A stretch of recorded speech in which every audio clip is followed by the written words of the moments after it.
Di dalam Yohanes pasal yang ke-15, mulai ayat yang ke-9, demikian firman Tuhan, seperti Bapa telah mengasihi aku, demikianlah juga aku telah mengasihi kamu.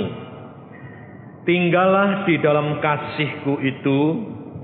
Jikalau kamu menuruti perintahku, kamu akan tinggal di dalam kasihku, seperti aku menuruti perintah Bapakku dan tinggal di dalam kasihnya. Semuanya itu kukatakan kepadamu, supaya sukacitaku ada di dalam kamu, dan sukacitamu menjadi penuh. Inilah perintahku, yaitu supaya kamu saling mengasihi, seperti aku telah mengasihi kamu. Tidak ada kasih yang lebih besar daripada kasih seorang yang memberikan nyawanya untuk sahabat-sahabatnya. Kamu adalah sahabatku, jikalau kamu berbuat apa yang kuperintahkan kepadamu. Aku tidak menyebut kamu lagi hamba, sebab hamba tidak tahu apa yang diperbuat oleh tuannya.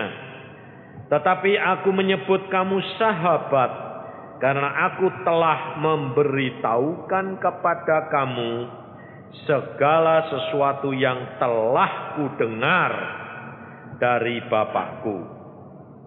Bukan kamu yang memilih aku, tetapi akulah yang memilih kamu, dan aku telah menetapkan kamu, supaya kamu pergi dan menghasilkan buah, dan buahmu itu tetap, supaya apa yang kamu minta kepada Bapa dalam namaku diberikannya kepadamu. Inilah perintahku kepadamu, kasihilah seorang akan yang lain. Saudara, kita kerap kali kalau mendengar akan firman Tuhan ini gampang, saudara. Kelihatannya itu masuk ini gampang diterima, tetapi ternyata seperti kesaksian ibu tadi, dia dengar, tapi sekedar lewat. Kenapa, saudara? Coba saudara perhatikan, ibu ini umurnya berapa kira-kira? Setengah abad? Hah? Setengah abad baru sadar. Masih lumayan loh, saudara. Nggak telat. Loh betul. Kalau telat, apa yang didapat coba? Penyesalan selama-lamanya. Sebabnya apa, saudara? Sebab pada waktu kita muda, kerap kali kita itu tidak nyadari.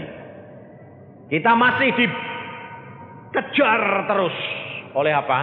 Kebutuhan di sekitar kita. Karena hidup di dalam dunia ini selalu ada iri hati.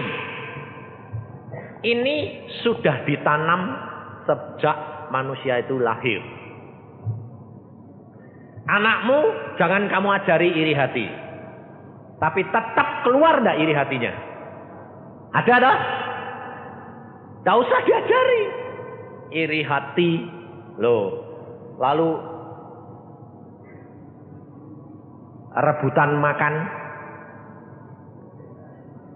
Tadi makanan dikeluarkan, saya yakin itu. Kenapa di full gospel ini sudah dihitung. Orang bisnis dihitung. Ngitung dia. Jadi kalau dikasih firman dulu atau makan dulu beda, dihitung. Pas lapar keluarin, habis set. Orang bisnis itu sudah dihitung segala-galanya. Makanya time is money. Nah, ternyata saudara, kalau kita perhatikan, Yesus di sini berkata di dalam ayat yang ke-16, Bukan kamu yang memilih aku, tetapi akulah yang memilih kamu. Dan aku telah menetapkan kamu supaya kamu pergi dan menghasilkan buah, dan buahmu itu tetap. Ini loh saudara. Kita kerap kali mencari usaha-usaha di dalam dunia ini, buah-buah yang sementara. Tetapi kita lupa, Yesus sudah berpesan, ada buah yang tetap. Ini yang orang Kristen harus punya. Karena ibu ini tadi saksikan apa? Dia sudah berbuat sosial. Sosial itu sebetulnya buah tetap atau buah sementara? Hah? Saudara tahu? Karena apa? Karena dia tadi sudah ngomong toh, prinsip-prinsip agama sudah digenepi. Karena apa? Kekristenannya dia agama. Agama tidak bawa saudara masuk surga. Saudara nanti masuk surga tidak ditanya agamanya apa? Tidak ada. Tidak ada saudara. Kenapa? Karena agama tidak membawa manusia dalam masuk surga. Tapi yang membawa manusia ini masuk surga adalah kebenaran itu. Buah yang tetap. Makanya saya katakan kekristenan itu adalah pengalaman pribadi dengan Yesus. Kalau engkau tidak mengalami pribadi dengan Yesus, kamu bukan orang Kristen. Sekedar agama. Biarpun agamamu Kristen, sama dengan agama yang lain. Buddha, Gongsu, Shinto, sama. Saudara kira agama-agamanya orang lain itu tidak dari Allah? Kalau kamu berani ngomong itu gantung. Loh, betul enggak? Ini saya waktu di Semarang, saudara. Saya ketemu seorang biksu. Saya sedang khotbah. Ada biksu. Lalu saya berkata begini. Orang Kristen itu sok suci. Sombong. Nah, biksu ini langsung bilang, manggut-manggut dia. Betul. Sebab dia berkata apa? Setiap kali saya tanya, yang bisa masuk surga itu cuma orang Kristen. Iya. Saya bilang tidak semua orang Kristen bisa masuk surga. Kenapa? Karena kalau sekedar agama tidak jaminan, saudara. Yang menjamin adalah engkau menjadi pelaku firman, mengikut Yesus. Itu yang jaminannya. Dan engkau berbuah. Karena Tuhan Yesus berkata, ada sebuah pohon ditanam di taman Allah. Setahun tidak berbuah, Tuhan berkata, tebang. Setahun lagi Tuhan tidak berbuah, tebang. Setahun lagi, 3 tahun tidak berbuah. Ditebang atau tetap tinggal di situ? Kalau ditebang kemana? Sudah ditanam belum di dalam taman Allah? Tetap dikeluarkan lagi, saudara. Kalau tidak berbuah. Waktu saya katakan agama-agama yang lain itu asalnya dari Allah. Tetapi harus disambung dengan Yesus. Sebab Yesus itu bukan agama. Tetapi Yesus adalah jalan, kebenaran, dan hidup. Dan semua agama harus melalui jalan itu. Langsung dia manggut-manggut. Lalu dia berkata, ini baru saya percaya. Kenapa Pak? Saya bilang. Lalu akhir khotbah dia nemui saya. Dia berkata apa? Saya betul-betul membuktikan. Apa Pak? Memang betul kok. Saya ini biksu loh. Agamaku Buddha loh. Waktu saya menghadapi seorang sakit buta, saya menangis karena minta supaya orang ini kasihan, orang kok buta mbok disembuhkan. Lalu tidak sembuh-sembuh sampai berbulan-bulan. Lalu saya dengar katanya Yesus itu, nama Yesus itu ajaib dan Yesus itu jalan, kebenaran, dan hidup. Lalu saya berkata begini, Yesus, kalau memang kau itu jalan dan agama saya ini harus nyambung ke situ, saya mau membuktikan bahwa namamu itu luar biasa.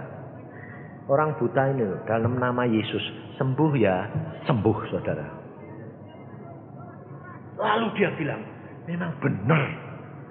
Agama itu harus nyambung Yesus. Sebab Yesus itu bukan agama. Maka dari itu saudara, agama lain akan mengalami saudara orang Kristen yang namanya orang Kristen ketinggalan. Sebabnya apa? Cuma sekedar merek. Dan dia ngalami 2 kali. Yang satu buta, yang satu lumpuh. Dia bilang, oh mungkin ini kebetulan. Nyoba lagi. Orang lumpuh sembuh lagi. Sekarang dia jadi seorang penginjil.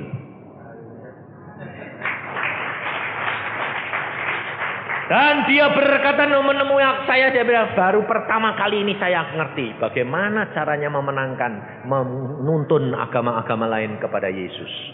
Khotbahmu ini yang saya pakai pegangan, dan itu betul. Sebab aku ini seorang biksu. Dan sekarang aku mengenal Yesus, karena memang betul. Sebab ternyata, dia berkata, banyak yang namanya orang Kristen, perbuatannya lebih baik orang lain. Betul tidak? Lalu dia tanya, Pak, kenapa sih orang Kristen kok perbuatannya kok jelek-jelek? Kalau kita di Buddha kok diajari lemah lembut, belas kasihan. Kok di Kristen itu kok susah sih Pak orang Kristen itu jadi baik ya? Saya bilang apa? Kamu baca Alkitab enggak? Baca. Yesus berkata apa? Aku datang mencari orang berdosa. Kamu kira orang dosa itu gampang apa? Dan orang Kristen itu dosanya paling akeh. Loh, betul enggak? Yesus berkata, aku cari orang sakit, bukan orang sehat. Jadi kalau kamu mau cari orang yang paling banyak penyakitnya di mana? Orang Kristen. Sebabnya apa, saudara? Ini Alkitabiah. Sebab kalau tidak gitu, saudara nanti tidak menjadi saksi bahwa hidup kekristenan adalah penciptaan yang baru, dari bobrok jadi baik. Betul enggak? Itu Kristen. Lah kamu sudah dirubah belum? Kalau belum diubah, itu sedang diproses loh. Makanya kalau orang Kristen sedang diulet-ulet. Kayak tepung diulet-ulet mbek gula, mbek garam, diulet-ulet mbek air. Waduh. Teriak-teriak bilang, "Pak, jadi Kristen tambah susah sih, Pak." Saya bilang, "Loh itu malah yang benar." Hah? Loh, saya ini mau jadi Kristen supaya bebas. Lah iya, caranya supaya jadi enak, Pak. Lah iya. Tepung sama gula sama garam sama air sama diulet-ulet lah, ndak karuan. Oh iya, mari ini apa? Habis itu dimasuk ke oven lah, dibakar lagi. Kan kepanasan sih, Pak. Ya. Susah enggak? Susah. Nanti kalau sudah waktunya cukup, keluar roti enak dicari. Sebelum jadi, anakmu bilang, "Ma, kok udah jadi didulit." Wah, enggak enak. Lah ya terang toh, urung belum jadi ya dah. Nah, saudara jadi orang Kristen kerap kali jadi batu sandungan orang lain enggak? Kristen kok saya bohong, Kristen kok nipu. Nah, lalu saya dilapori, "Pak, orang Kristen begitu." "Oh, belum jadi." "Loh, itu orang Kristen, Pak." "Iya." "Lah kok gitu, Pak?" "Belum jadi." "Loh, belum jadi bagaimana?" "Lah belum jadi enak kok." "Loh, mengalami pemrosesan dia." Nah, sekarang kamu pergi ke pabrik roti, sedang diulet-ulet mbok, diuliti ya. Enggak enak. Tak pikir kalau sudah jadi Kristen itu sudah jadi roti. Belum. Nanti kalau sudah punya buah yang tetap, itu enak. Saya bilang, "Oh, jadi kalau Kristen masih nipu-nipu itu banyak?" "Oh, banyak. Sedang diproses." "Lah, sempurnanya kapan, Pak?" "Nanti kalau mau mati." Walah kok lama ya, Pak? Loh iya, karena Tuhan Yesus sudah ngomong, "Banyak yang aku panggil, sedikit yang aku pilih." Karena belum jadi. Jadi ini lama. Saudara tahu, saudara punya sifat pemarah. Dirubahnya cepat atau lama? Lama dah? Apa bisa jadi Kristen enggak marah? Mana bisa. Dirubahnya lama. Padahal Alkitab sudah berkata, bahwa kekristenan adalah pengeratan. Ranting yang tidak berbuah kerat, potong. Tidak usah disayang-sayang, potong saja. Jadi kalau saudara itu punya sifat dan perangai yang jelek, saudara harus ngomong sendiri. Tuhan, ini watakku kok jelek gini sih Tuhan. Dalam nama Yesus aku potong. Nah gitu loh. Tapi saudara kepengennya apa? Motongi orang lain punya sifat, kamu sendiri dan dipotong. Ya dah paling seneng motong orang lain punya dah. Oh enak. Tapi badannya dewek gak dipotong-potong. Barbar. Sampai kalau bilang meneh, ayo jadi Kristen. Orang Kristen kalau baru bertobat pasti rajin nginjil. Ayo, saya jamin. Nanti ketemu orang kan mesti diinjilin semua. Tanyain ibu itu loh. Makanya tadi dia nyebari kesaksian. Kepengennya apa? Ngejer. Sebabnya apa? Takut ketinggalan. Mau bayarnya double. Wis di cepet-cepet. Nggak bisa, saudara. Ini kekristenan harus mengalami pemerosesan. Dan pemerosesan, Yesus berkata apa? Bersihkan dulu cawan sebelah dalam. Tapi saudara selalu senengnya apa? Cawannya luar kelihatan bersih, dalamnya kotor, enggak apa-apa. Saudara perhatikan, kalau ada mau ada tamu, nah, kamar tamune mesti persis dulu. Kalau sudah waktunya tidak ada, bruk-bruknya dok juru kamar, pokoknya bruk. Gak apa-apa, wes itu urusan nanti. Yang penting kelihatan bersih. Nanti kalau tamunya masuk kamar, wah. Ini loh saudara. Makanya orang Indonesia itu paling payah. Bersih di luar, WC-nya paling jorok. Tapi masih lumayan di sini daripada RRC. Orang-orang yang pergi ke RRC kalau mau pergi WC jalannya belum sampai baunya 10 meter sudah bau. Gak bisa, mau kencing gak jadi, balik. Sebab mau tumpah, saudara. Saudara tahu, hidup kekristenan tidak ada kejorokan lagi, harus ke pembersihan. Maka dari itu kalau Tuhan mengatakan saudara harus berbuah, jangan terlambat.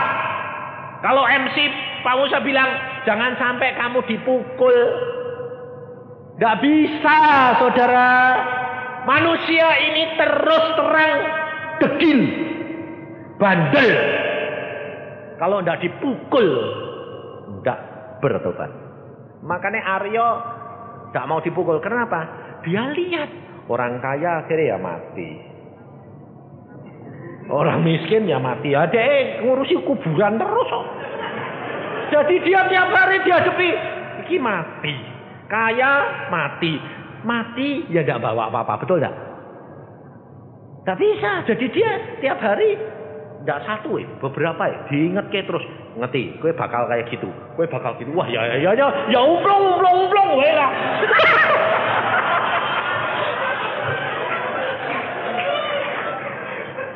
Ya ta lho logis dong dia dihadapi ngono terus bilang, "Iki habis iki investasi engko anake iki." Lah ya diurus, lah bakal mati, pikir mati ya. Dadi dia ngurusi umplong. Tapi sebaliknya ibu tadi, lah ada urusannya salon apik kabeh, duit sipua terus. Ini loh saudara, hidup kekristenan itu sebetulnya kita itu selalu diperingatkan saudara. Apa yang lebih, yang paling menakutkan kecuali kematian, betul tak? Uang bisa hilang diganti. Kesehatan bisa sembuh, bisa sakit lagi. Sakit bisa sembuh, betul tak? Istri hilang bisa ganti. Loh ya toh? Loh betul tak? Loh aku ngomong belak-belakan loh terus terang. Suami hilang bisa ganti. Loh, anak bisa ngambil. Loh ya dah. Tapi kalau mati diganti bisa enggak? Hah? Tidak ada yang bisa ganti. Maka manusia dihadapkan satu kematian itu adalah satu ketakutan. Tapi kalau Alkitab berkata kematian adalah satu patungan loh. Kira-kira kalau untung itu takut apa enggak? Nah, saudara jadi orang Kristen, takut mati enggak? Nah, kalau namanya takut berarti kamu belum siap. Berarti belum percaya bahwa kamu bakal dapat untung. Nah, ini loh saudara. Lah, saya ini beberapa hari ini baru kemarin saudara. Baru kemarin. Linda ini datang sama temennya. Sore-sore saya habis mandi mau bawa Firman mau sembahyang. Dia bilang, "Pak, tilik sebentar sih Pak ke RK Set." Kenapa? Saudaraku tuh sudah 6 bulan koma, mati ndak hidup ndak. Tolong Pak doakan, kasihan karena miskin. Kenapa kok gitu? Dia itu sebetulnya Pak sudah bertobat. Dan dia pada 6 bulan yang lalu ditemui Tuhan Yesus pribadi. Tuhan Yesus datang. Dia bilang gini, kamu anak yang baik. Loh, dipuji loh sama Tuhan. Lalu Tuhan membawa jubah putih. Ini jubah buat kamu, tak hadiahi. Ini tongkat buat kamu dan mahkota. Kira-kira kalau saudara ditemui Tuhan Yesus gitu, mau enggak? Langsung terus bilang-bilang, sekarang mau enggak? Belum tentu. Ternyata ibu ini, saudara, bilang apa? Tuhan, enggak mau sekarang. Lalu Tuhan tanya, kenapa? Aku masih kasihan anak-anak dan suamiku. Loh, Tuhan apa marah? Tuhan mesem. Tinggal, ya sudah, pergi. Habis itu dia koma, pelak. Ya koma 6 bulan. Mati ndak hidup ndak. Dia sayang, dia masih terikat dengan suami, dengan anak-anak. Dan akhirnya dia harus bayar harga itu di rumah sakit 6 bulan. Uangnya harus bayar padahal miskin. Anaknya perempuan harus tidur di rumah sakit 6 bulan. Tidak pernah pulang karena nungguin ibunya. Ini malah membuat penderitaan atau malah membuat bahagia? Hah? Saudara tahu? Alkitab berkata apa? Kalau kamu sayang anak, istri, suami, orang tua dan bahkan dirimu sendiri lebih daripadaku, engkau tidak layak menjadi muridku. Membawa kesenangan atau membawa kesusahan. Alkitab berkata, jikalau engkau mengasihi aku, engkau melakukan perintah-perintahku. Dan kasihku akan tinggal di dalam kamu. Dan ini aku beritahukan kepadamu supaya kasihmu menjadi sempurna, sukacitamu penuh. Ini Tuhan Yesus sudah datang sendiri, ngasih pakaian putih, ngasih tongkat, ngasih mahkota. Tidak diterima. Bayang. Kalau saudara punya, jadi Tuhan Yesus itu ada orang kayak gitu tuh bakal didatangi lagi dah. Gak mau? Rasain lu. Tapi Tuhan itu mesem. Waktu saya dengar gitu saya tahu, oh Tuhan itu luar biasa, rendah hatinya dan sabarnya dan kasihnya. Waktu saya dengar begitu saya berdoa, Tuhan, kasihan dong Tuhan, ampuni dong Tuhan, anakmu itu. Dalam hati saya tidak ngomong sama dia, apa yang saya harus berbuat. Tuhan ngomong, bebaskan dia, lepaskan dia, bawa pulang dia. Oke? Tapi saya ini mau sembahyang. Lalu saya beritahu saudaranya, kamu yang lakuin. Loh, lakuin apa Pak? Bisiin, lepaskan dia. Saya hamba Tuhan ngomong, kamu lakukan. Kerjakan, akan segera terlepas. Sebab apa? Sebab orang ini harus ditolong dilepaskan. Karena dia terikat oleh suami dan anak-anaknya. Si saudara ini saya suruh, dia bilang, enggak berani Pak. Loh, kalau bapak sajalah. Loh, saudara kerap kali gitu dah. Kalau yang enggak enak, saya bilang, kenapa kamu enggak berani? Nanti saya disangka malah nyepatani. Loh. Ini orang-orang Kristen. Kalau yang enggak enak, pendeta yang suruh ngalami. Kalau saudara saya suruh berkati orang bahwa pasti akan jadi berkat, mau enggak? Mau, karena apa? Nah, karena bawa berkat kok, enggak bawa kematian kok, betul enggak? Saya bilang, lakukan. Saya sembahyang, kamu lakukan. Ya sudah, besok saja sih Pak. Nah. Dulunya dia bilang, dah, anakmu. Anak saya kan ikut dia nih. Saya bilang, Den, kamu mau enggak? Ada waktu enggak? Sana, lepasin. Dia bilang, besok saja sih Pak. Kenapa enggak sekarang? Aku mau sembahyang. Besok aja Pak. Ya sukamu. Dia ngomong sama Pak Samudi. Habis dia besok orangnya pulang, dia ngomong, waduh Pak, Om, malam ini orang itu mati. Lalu jam 11 sudah meninggal. Tapi sempat dibebaskan. Karena apa? Ibu ini takut ngomong sama suaminya.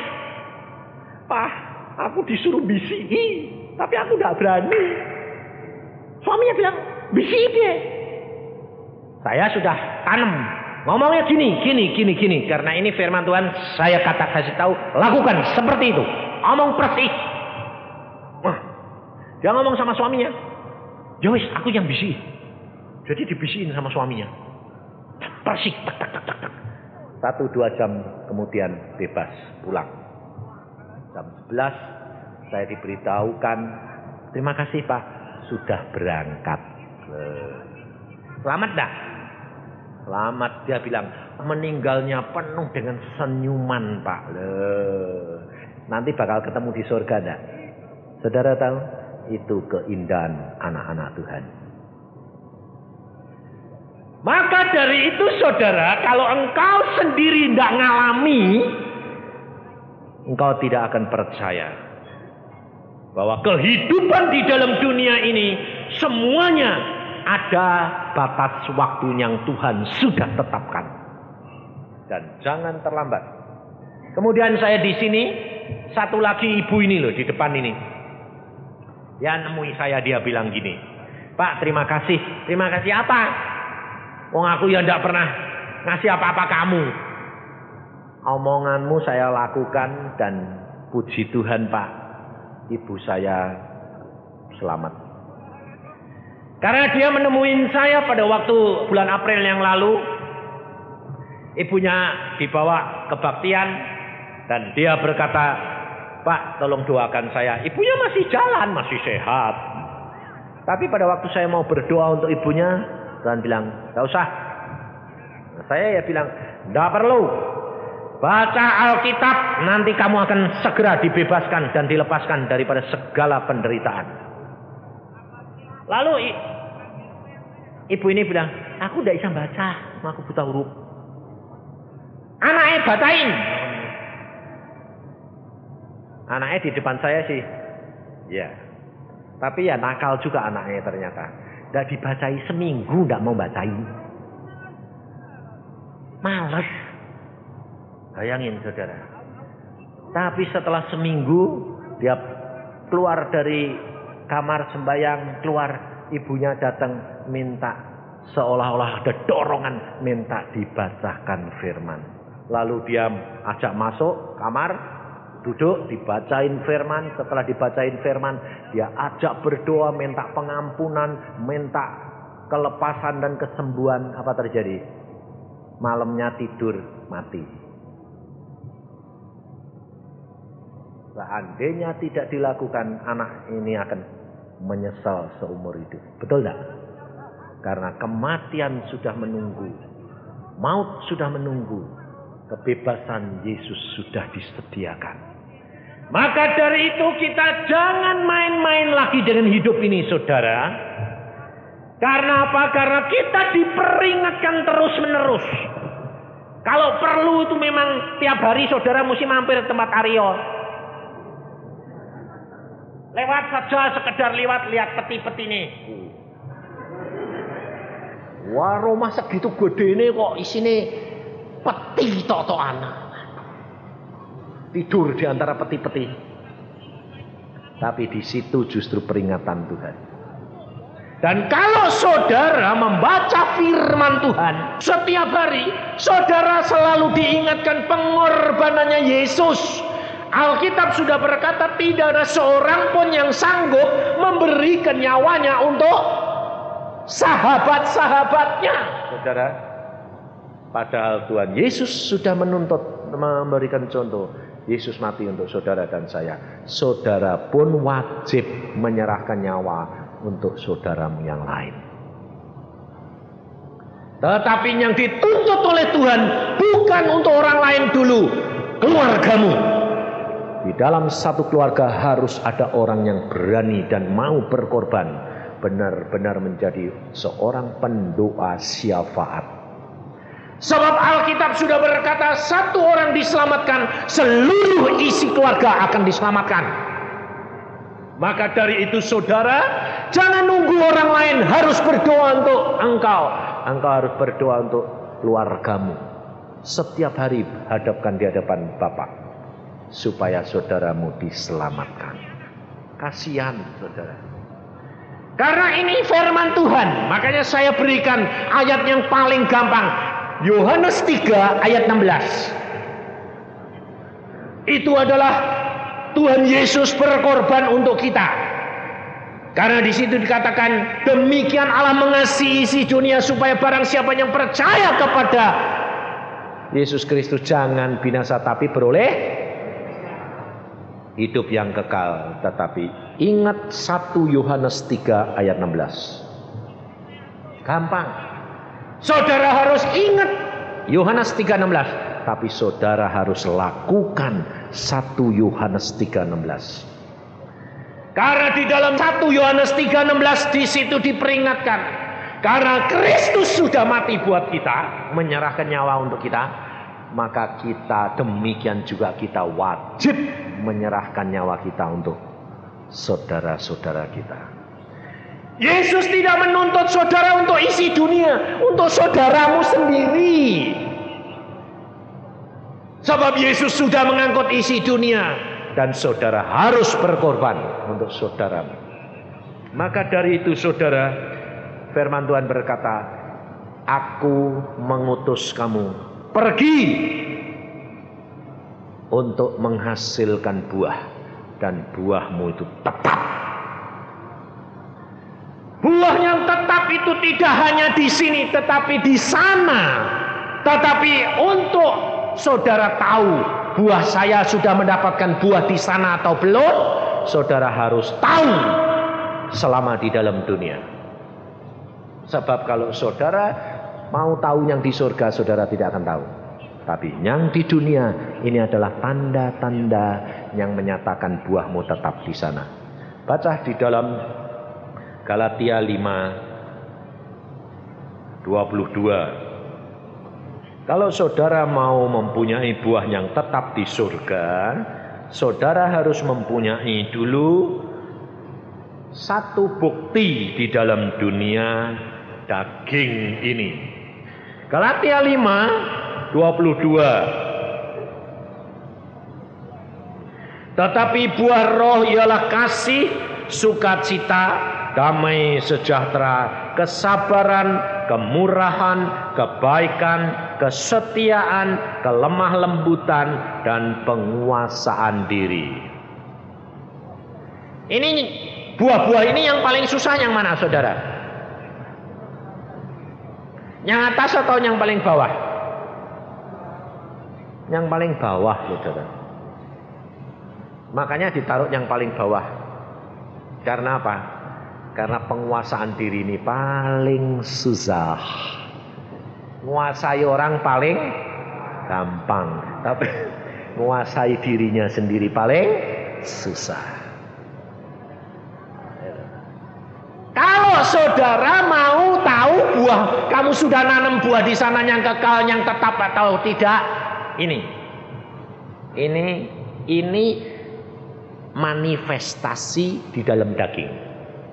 Jadi kalau saudara dulunya selalu mementingkan diri sendiri, sekarang pentingkan orang lain. Itu kasih.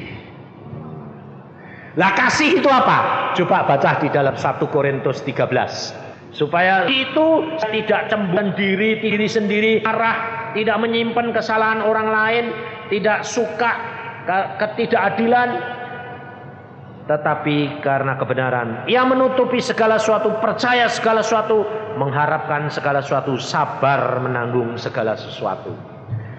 Kira-kira kasih buahnya satu loh.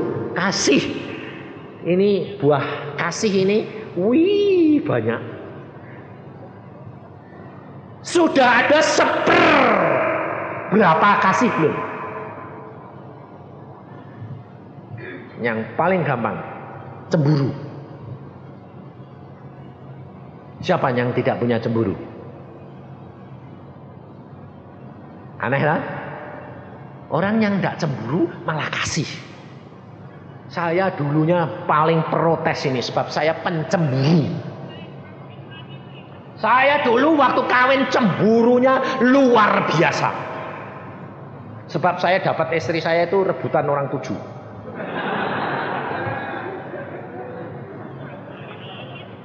Jadi saya sudah dapat, jadi dapatnya ini sulit. Jadi pikirku tak eman-eman, tak cemburuin, malah sengsara dia. Lalu Tuhan bicara sama saya begini, Yusa, kamu sudah 30 tahun menjadi orang Kristen, kok ternyata tidak pernah punya kasih.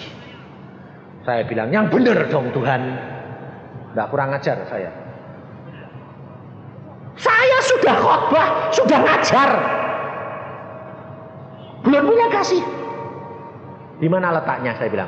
Tuhan bilang, cemburumu gede gitu. Ya, tandanya kan orang cemburu kan cinta, betul enggak? Cemburu itu cinta enggak? Betul, cemburu itu cinta, tapi bukan kasih. Kalau kasih itu tidak minta balasan, cinta itu minta balasan, itu cemburu. Nah, lalu saya bilang, loh kalau aku tidak cemburu sama istri saya, itu tandanya kasih. Iya, kenapa? Karena kamu percaya bahwa dia tidak akan berbuat meninggalkan engkau. Kalau kamu cemburui, itu berarti kamu tidak percaya dia. Orang tidak kamu percaya itu sengsara. Karena terus hidup dalam kekhawatiran dan ketakutan. Lalu saya tanya istri saya kalau cemburu sama kamu itu kamu senang atau menderita? Dia bilang, menderita. Aku sayang kamu, jadi kamu menderita. Karena itu bukan kasih, dia bilang. Kenapa? Lah mbok awasi terus kok. Bayangin. Oh, jadi kamu menderita? Iya. Bagaimana? Percayakan, aku tidak akan berbuat yang lain, yang aneh-aneh dan merugikan kamu. Karena aku anak Tuhan dan aku sudah diberikan kamu, aku akan setia sampai pada akhirnya. Lalu saya bilang, oke, mulai sekarang tidak ada cemburu. Langsung dia bilang, nah gitu, dibuktikan dulu. Tapi dia pergi, pulang enggak tak tanyai. Kalau dulu telat sedikit ribut aku, pulang besok aku. Nah apa? Gitu. Sekarang enggak. Dia pulang telat, dia bilang, enggak tak tanyai, tak tinggal tidur malah. Dia bilang, loh, kok enggak tanya? Loh, enggak cemburu kok. Percaya. Lah gitu dong. Aku gak usah kowe curiga aku nanti cerita dewek. Aku tadi mampir ke tempat Cici, aku dipulangke ini. Nah, atau tidak ada apa-apa. Dan nyatanya ya dia setia. Dan di situ saya belajar, saudara. Ternyata firman Tuhan harus kita lakukan. Dan untuk itu jangan saudara kira gampang. Susah. Mikir ini loh yang sulit tuh ini nih. Paling berhalamu tuh ini loh. Ini makanya saya bilang.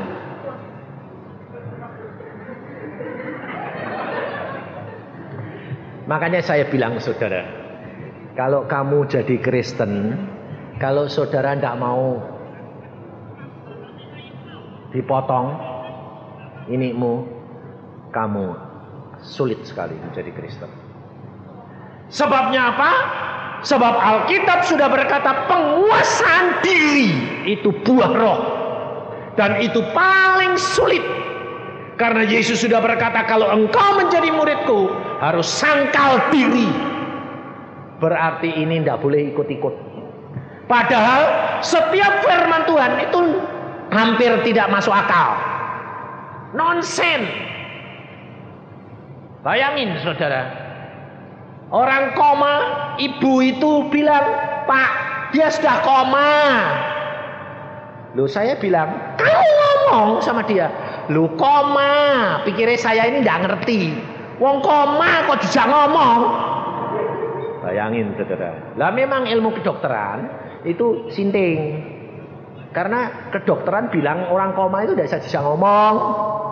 Saya dulu juga begitu.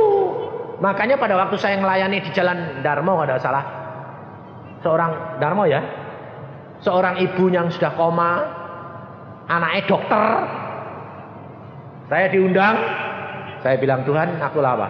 Ngomongin, ibu itu, suruh apa? Ngampuni, dia pahit hatinya, sakit hati sama anak sama mantunya. Oh ya, saya ngomong, ibu dengar ya. Saya ngomong gitu, anaknya dokter di sebelah sana, saya lirik, mesem. Mesem-mesemnya pilih, wong edian nih. Nah, karena dia dokter pikirnya, kau mau tidak ngomong. Lah aku ngomongnya ya ini kayak orang ngomong biasa. Saya bilang, Bu, denger ya, aku ngomong sama kamu, tahu enggak? Kamu ini sakit hati. Kamu cepat ampuni, lepaskan dirimu daripada ikatan ini. Dan Tuhan nanti menjamah engkau dan membebaskan engkau. Kau diberi kesempatan untuk bertemu dan engkau akan pulang dalam waktu singkat. Ngucap syukur. Udah. Berdoa. Ngucap syukur. Saya doa, roh saya memberitahukan dia mau. Oke? Ucap syukur. Habis ini terima kasih terus. Udah. Ya tidak bangun, ya enggak. Jangan saudara kira bangun, enggak. Ya saya tidak peduli. Langsung saya bilang, sudah pulang. Anaknya bilang, sudah Pak, sudah pulang. Lah, bagaimana? Enggak tahu, udah urusanku. Besok pagi-pagi ibune bangun. Infusnya dicopot, oksigennya dicopot, bangun duduk. Anaknya dipanggili, cucunya dipanggili semua. Kumpul, orang kaya raya. Kumpul semua. Kumpul. Aku minta makan. Wah, minta makan.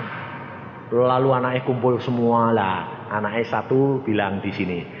Pikirnya gini, kemarin kan saya ngomongi sama mamai mungkin belum ngerti. Dia ngomong gini. Mama sakit hati nih dibuang ya mah. Baru ngomong gitu, ampuni ya mah. Baru ngomong gitu mamai bilang apa? Nggak usah khotbah ya. Apa yang kemarin pendeta itu ngomong, aku sudah tahu makanya aku bangun. Dokternya melongo.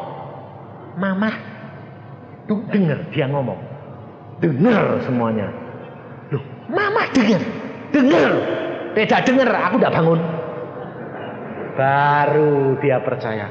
Ternyata orang koma itu kok bisa dijak ngomong ya. Nah, jadi nanti kalau jadi dokter-dokter ngomong dianggap orang sinting sama dokter lain, jangan khawatir, bisa.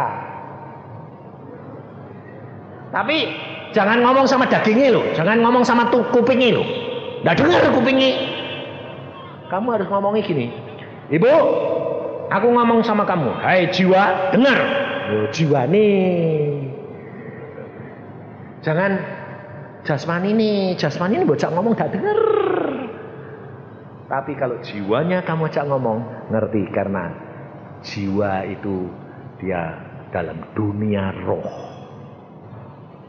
Bangun ibunya, lalu dia cerita, aku sudah ampuni, semua harus jadi baik. Wah, dia khotbah sama anak cucunya. Lalu bersukaria 1 hari, 2 hari, seneng-seneng. Hari ketiga sudah ya.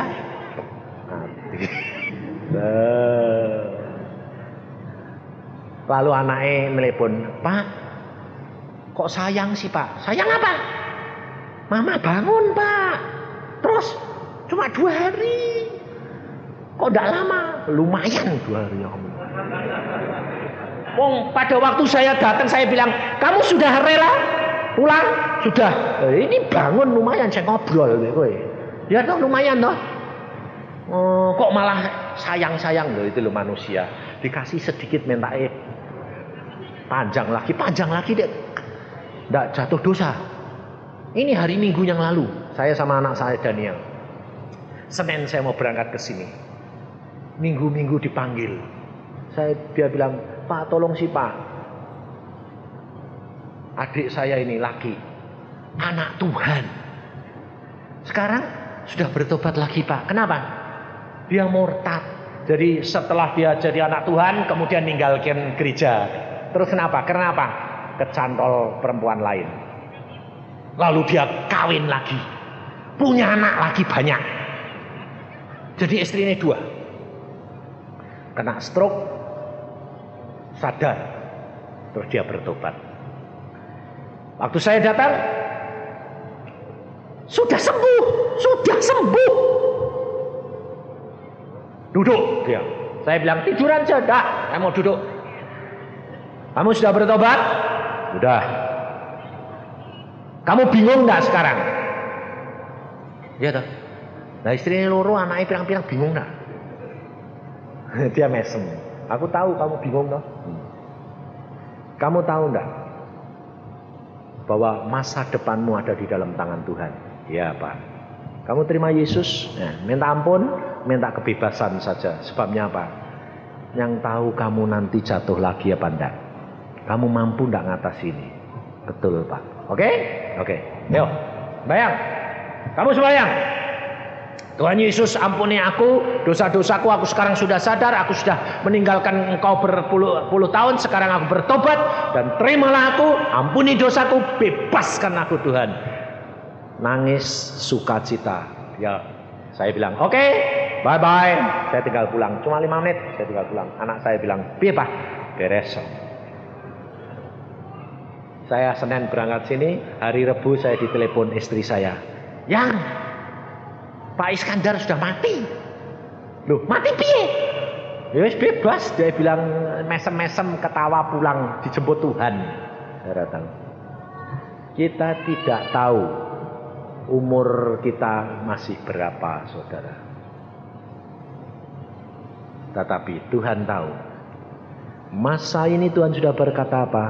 Waktunya sudah amat singkat. Kalau aku lihat mereka bisa selamat, aku bawa pulang. Karena apa? Waktunya sudah amat singkat daripada jatuh. Maka dari itu saudara perhatikan. Engkau sekarang ini diberi kesempatan oleh Tuhan untuk berbuah. Tapi kalau engkau tidak gunakan, engkau akan menyesal selama-lamanya. Baca Alkitab, perhatikan, sudahkah aku berbuah? Damai, sukacita, sejahtera, lemah lembut, rendah hati, penguasaan diri. Itu harus 1 demi 1, saudara. 1 demi 1 harus dihasilkan. Jangan saudara takut kalau saudara bilang, loh Pak, saya baru punya buah 1. Enggak bakal ditebang kalau sudah punya 1. Sebab yang ditebang itu adalah pohon yang tidak berbuah. biarpun satu lumayan. Saya diajari Tuhan, saudara. Waktu Tuhan berkata, Yusak, kenapa aku bawa pulang orang-orang muda? Kenapa aku bawa pulang orang yang baru 40 tahun? Kenapa aku tidak tunggu sampai 80 tahun? Tuhan berkata apa? Kamu lihat pohon mangga. Kamu lihat buah mangga. Kalau buah mangga itu dibiarkan masak seluruhnya sampai mateng, kerap kali, bukan rontok, kerap kali dalamnya sudah busuk, ada ulatnya. Betul? Luarnya bagus, dalamnya busuk karena ada ulat.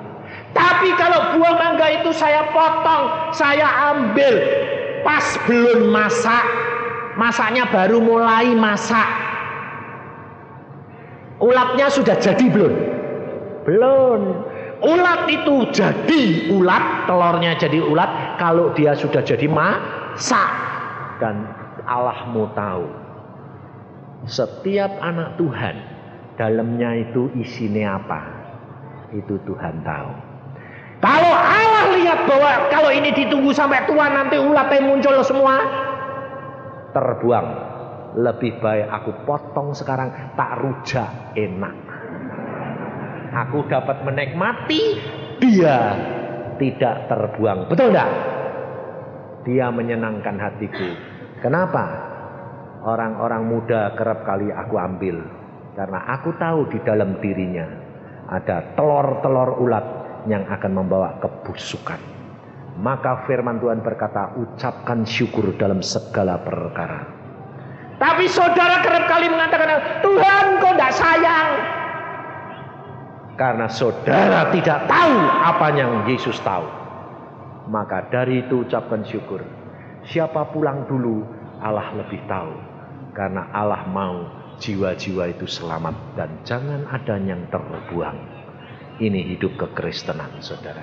Hasilkan buah yang tetap, supaya sukacitamu menjadi sempurna. Lakukan firman, perintah-perintah Yesus, baca Alkitab, lakukan. Kau akan menikmati sukacita yang tidak akan ada habisnya bersama dengan Dia. Amin. Mari kita berdoa. Tuhan, firman-Mu sudah hamba sampaikan. Kalau ada orang tua di sini di mana anaknya sudah pulang lebih dahulu, dia kecewa dan menyesal, cepat minta ampun dan bertobat. Ucapkan syukur karena bapakmu itu punya rencana yang baik buat keluargamu. Karena dia tahu, jangan sampai telur-telur ulat itu menjadi membusukkan buah-buah itu. Tuhan, kami mengucap syukur Engkau memperingatkan kami, supaya kami hidup jangan sia-sia. Waktu-waktu yang Engkau berikan ini Bapa amat berharga. Jangan sampai kami harus mengalami malapetaka lebih dahulu baru kami bertobat. Tapi ingatkan kami setiap saat Tuhan, supaya kami sadar bahwa Engkau Maha Tahu dan Engkau itu baik dan Engkau merencanakan yang terbaik bagi kami. Segala sesuatu yang terjadi atas diri kami supaya mengingatkan kami bahwa Engkau mengasihi kami.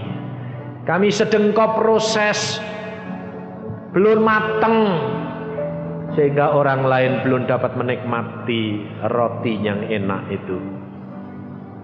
Tapi aku percaya Tuhan, Engkau proses kami semuanya untuk menjadi roti-roti surgawi yang enak, yang orang lain akan dapat menikmatinya.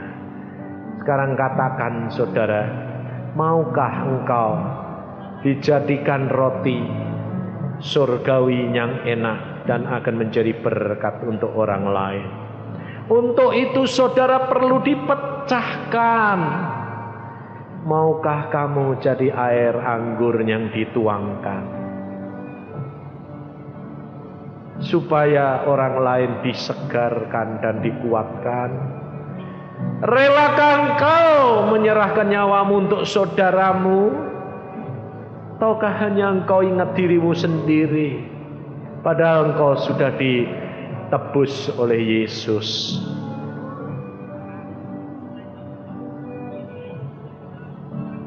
Sekarang engkau berdoa, berbicara dengan Roh Kudus.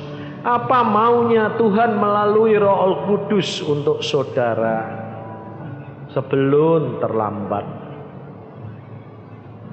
Dia mengasihi engkau, saudara. Dia sangat menyayangi engkau. Dia tahu apa yang engkau butuhkan. Dan dia tidak pernah membiarkan, tapi bayar dulu. Kasihi dia, maka segala keinginanmu akan dipenuhi oleh dia. Karena dia sudah berkata, kalau engkau menghasilkan buah-buahmu tetap, mintalah dalam namaku, pasti Bapa akan memberikannya kepadamu. Engkau demikian mengasihi kami Tuhan. Engkau demikian sayang kami Tuhan. Tapi kerap kali kami tidak mengerti. Tuhan, ampuni kami, ampuni kami, ampuni kami.